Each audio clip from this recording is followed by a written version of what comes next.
They have made it look as if the country is devoid of good leaders, and it breaks our hearts. That's why we are going to be on the streets again.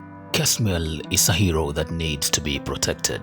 Those in power at any time have never been lenient with anyone opposing their oppressive regimes. Kasmuel has come out to challenge the status quo of these politicians, including the president. In the wake of June 18th protests, Kasmuel propelled to fame when he joined protesters in the Nairobi Cbd, pulling a Mboya kind of spirit.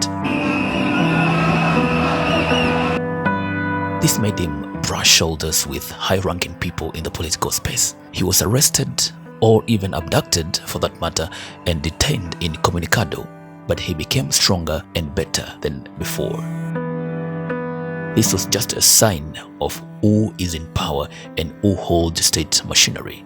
They wanted to curtail him, his freedom of speech and expression, but little did they know they are building him. Now the nation wants him. The young people have treasured in him with their future, and for this to be achieved, Kasmuel needs to be free to express himself and sell his ideas to the public. Many people who came out just like Kasmuel during the protest have most of them been arrested and detained, while others have been abducted and they have never been seen again. Others never made it home alive.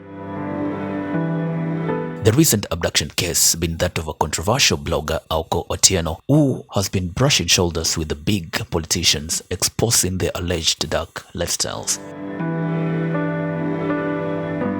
Watch the next video to know more about Auko and why she behaves the way she behaves. But before that, kindly subscribe to this channel so that you can be notified when that video is uploaded. Many protesters who took to the streets never came back alive, but Kasmuel has been avoiding those arrests with wits. The most recent one being the trending situation of 99 protests, when he gave police the benefit of his prowess in exercise and running. He ran for his life and found himself in national media building to avoid the brutal arrest. This situation was widely publicized as people expected Kasmuel to be brave physically and confront the police. But when it comes to Kenyan police and their history of police brutality, Kasmuel could not take chances. He did the right thing and the most honorable thing at that moment, to run for his life, because he never knew what would happen if he's arrested or abducted. He could even end up being dead.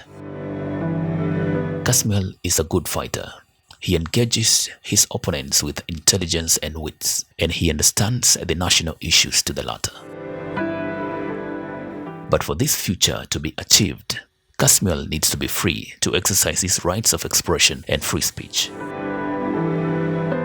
The nation needs to facilitate him, to help him propel to the future sooner than we can imagine, because his achievement is believed to be the achievement of many Kenyans. Kasmuel has so far exhibited his willingness to lead the masses to the Kenya everyone wants, a new Kenya that is full of opportunities for the young people, a Kenya that is free from corruption, and a new Kenya that is governed by the rule of law.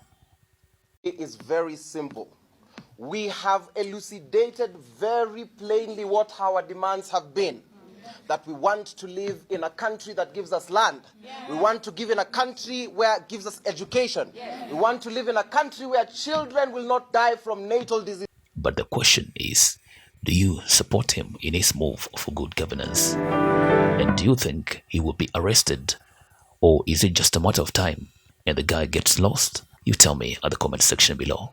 My name is King _Matela. Remember to subscribe to this channel, because by subscribing, we are growing together, bigger and better.